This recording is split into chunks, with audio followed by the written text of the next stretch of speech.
So you're wanting to learn how to do petrified screams as well as getting whispers of atonement without any issues. Well, do I have the perfect setup for you? Most builds are able to do this, but the one I'd say is the best has to be the Marauder for Demon Hunter. It has the best group clearing as well as chances of survivability in this. Paragons, I'd say by the time you're doing this, you're at 400 Paragons. Everything else isn't necessary. So for skills, we're going to be taking Evasive Fire with Focus. Focus allows us to gain extra hatred for whatever we're shooting with Evasive Fire, as well as allowing us to stand still. With Multi-Shot, we have Arsenal. Multi-Shot covers the entire area, allowing our sentries to cast the same ability as well, due to the Marauder setup, which we'll be going over shortly. Arsenal allows us to spawn extra rockets, so higher damage output. Sentries, we put Polar Station to slow enemies, and sentries you can only have 2 at a time if you don't have custom engineering as well as the quiver that we need for this build. Vault you could take for Tumble. Tumble reduces the second vault that you cost after you use the first one. It always does this, so the first one's going to cost normal, but the second one will cost half. Companions, it doesn't matter what you take. Whenever you activate your companion, it activates all 4 of them. So extra damage, you get the extra health globes, that type of stuff. With Vengeance, we take Dark Heart to increase the damage reductions that we have. And for our passive, we take Awareness to ensure that if we end up accidentally messing up, we have a second chance. Ambush gives us that 40% damage to enemies above 75% health. Custom Engineering increases the time of our sentries by, I believe, double the time. And our sentries last 30 seconds. So by the time these sentries are gone, it's been either a minute or so. And Ballistics we take because of Arsenal. It increases our damage of rockets. We have a 20% chance of firing a homing rocket for 150 weapon damage. So those are the skills. We're going to go ahead and with the character items, we're going to go to the cube next. So we have Yang's Recurve for the 50% reduction to anything that we cast in terms of hatred, and that increases our multi-shot damage as well as being able to shoot it out faster. Focus and Restraint. Focus is procced whenever you use your Evasive Fire. It gives you 50% damage for 5 seconds as long as you have it up.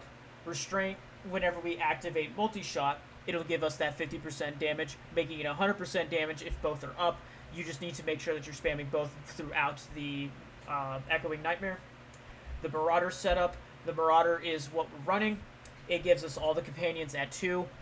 For 4, it allows our sentries to cast our main hatred spenders as long as it is not a channeling one.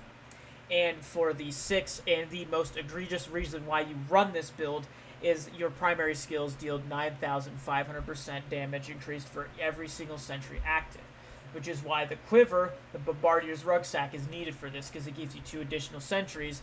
It also increases the sentry damage. It doesn't matter for cluster arrow damage. We're not using that. We are using multi-shot. But this allows us to have 5 sentries up. It does take a few seconds to get all of them up. It takes 16 for those last 2. And that's where you get all of your damage from. Now, Captain Crimson's is used with this build as well. I will tell you how to use both of those in a sec. Captain Crimson's reduces cooldown of all skills by 20% and reduces all resource costs by 20%. And for the third set bonus, which is the one thing that you want, is that damage dealt is increased by your percentage of cooldown as well as your damage taken is reduced. So that's a very powerful thing to have. The Squirt's Necklace is used because there are no other amulets that really increase your damage. By the way, your gear roll isn't really going to affect your ability to at least get to 125. It will affect how far you get in the runs. Raps of Clarity gives you a certain percentage of damage reduction depending on how you roll the legendary. The max, I believe, is 50. And this only activates when your hatred generator is used, which is why we use Focus and Restraint. They both coincide with each other. It increases your damage while also increasing your damage reduction and further increasing your survivability chances. So we're going to go over to the cube now. The cube items that we're going to be using is Dead Man's Legacy. It increases the damage of multi-shot and allowing us to hit multi-shot twice to enemies below 60% health. We have Zoe's Secret, which allows us to take 9% less damage for every companion we have. Companions count towards these pets as well as every sentry that you have. You multiply 9 by 5.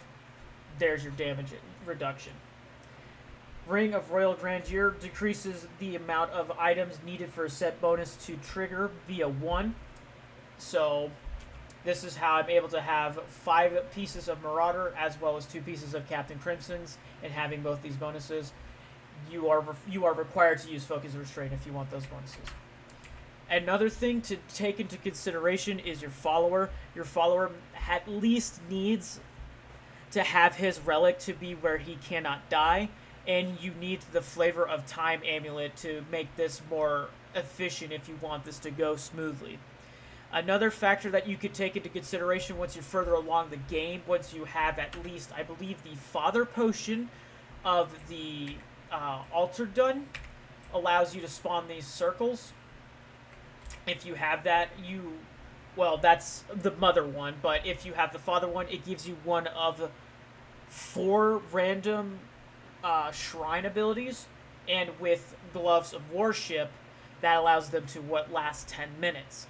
You don't need it, it's not a necessity, it's just another bonus thing if you want to ensure your survivability of doing these. But by the time you even get to there, I believe you are required to at least have 1 Petrified Scream.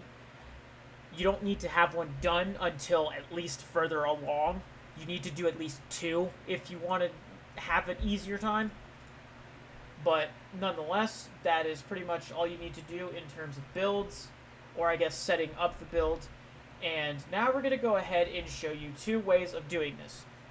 The first method I'm going to suggest, because it is the easiest, that is to have all of your turrets up, and once the Echoing Nightmare begins, then you pick up the Speed Pylon, and then you go for the other pylons. The Speed Pylon's the first one you want to get, so that way it allows you to get to those other pylons as fast as possible. Maps do matter sometimes, depending on where you're putting your sentries, because your sentries, for the most part, need to be decently spread out to get all of the enemies. I'm slacking on getting these pylons, but as soon as the round starts, pick up every single pylon. You're going to want to pick every single pylon up because it's going to enable your ability to get to at least tier 115, 130 without much hassle by the time the pylons deactivate, I believe. But we're going to sit here and we're going to continue just playing the game or doing the event up until tier 115 or 120 if you want the safest bet. Rift Guardians spawn from time to time I don't know if it's past a certain tier. Enemies spawn as well. Duh. And the reason why enemies spawn from the pylons is because I have the Nemesis Bracers, which spawn in a champion group for every shrine or pylon that you activate. Getting close to tier 115. I'm going to go to 120 just to ensure that people are able to do this, or at least I'm going to get close enough. A thing that I have forgot to mention is that you do need to respawn your turrets at least tier 90 for the safest bet for this. I've made a mistake, but I assure you, even if I've made the mistake, I'm still going to get to tier 125. But once you reach tier 120 or 115, you're going to want to run around the walls, like the outside walls. Careful of these green meteors, they do hurt a lot. If you get caught off, just go back. But being along the walls ensures your ability to not get too jumped. Once you reach tier 100, green meteors will start spawning near you as you move along, so keep moving as much as possible.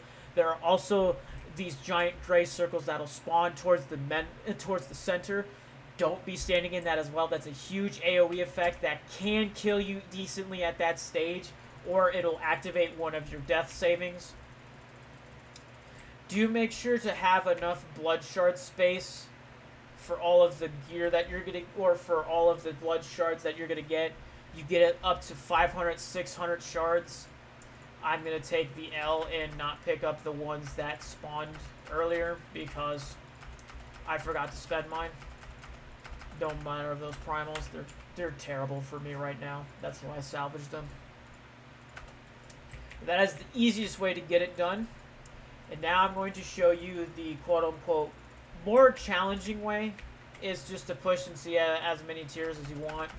But I can tell you this right now, you can do this even with a decent build. You don't have to be like as far along the game as I am. I'm going to pop a Petrified Scream in here, and instead of activating the pylons, we're just going to spawn all of our sentries towards the corners of this map. We're going to put one in each corner, and then we're going to put one towards the center. That is what happens with any map. If it is decently walled like this is, you just want to put them on each corner that you can, because eventually there's going to be these fire imp dudes that spawn from these little spawners. And you want to get rid of them as fast as possible, because as it's spawning those guys, your overwhelmed status is increasing. Even if they don't count towards your tier progression, they will hog your overwhelmedness. And that hurts, especially if you're trying to make sure that you get through this as fast as possible. The lower that bar is, the more tiers you're going to go up. We're pretty much just going to sit right here. Put up all of our turrets. Pretty much you just want to cycle through the way that you put down your turrets to make sure that they spawn correctly. See, I took a meteor there and I didn't die. That does matter for your Paragon level and how much vitality you have. But pretty much at tier 100 to 110, we're going to pick up our pylons now. And pretty much we are safe to just play the game regularly. Like, you don't even have to worry about your pylons running out until, like, at least tier 135 and up, if you have Flavor of Time equipped. But already, I'm at tier 125, and the bar's not even that low. And it's only going to start ramping up towards tier 130. That's when you're going to start struggling immensely to keep up. But ultimately, this is just to increase as much experience gain as possible, because you do get experience for killing the enemies and for the end of the Whisper itself. I keep saying Whisper, I mean Echoing Nightmare. The Whisper is what you get for the end of the Echoing Nightmare. Now, as much as I want to stop doing this now, I have made a grave mistake. I keep forgetting to put up my turrets. This is a grave mistake. You always want to make sure you're putting up your turrets, even with channeling activated. Just fucking spam them wherever you want. And the reason why I'm fumbling is I'm a little tired. I'm going to blame that on myself. There's no reason for me to be slipping up as bad as I am. That is a Halo careening. I'm surprised I haven't even made a wizard this season. But, there you go.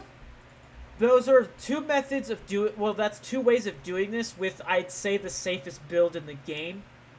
Now, later on, you could get more creative with this. You could swap it up with whatever other builds that you want to do. There are certain builds that do this as well, but they will underperform in specific aspects. That is why I suggest that you just take Marauder. It doesn't hurt. If you don't take Demon Hunter at the start of the season, just make one on the side. Just roll the gear with blood shards, or when you're later on down the road, you have a ton of materials. Like, I have a ton of materials right now. I could just ass craft a Marauder with the amount of materials I have by just crafting rares with the blacksmith, and then just coming over to the cube and making the gear. But that's that.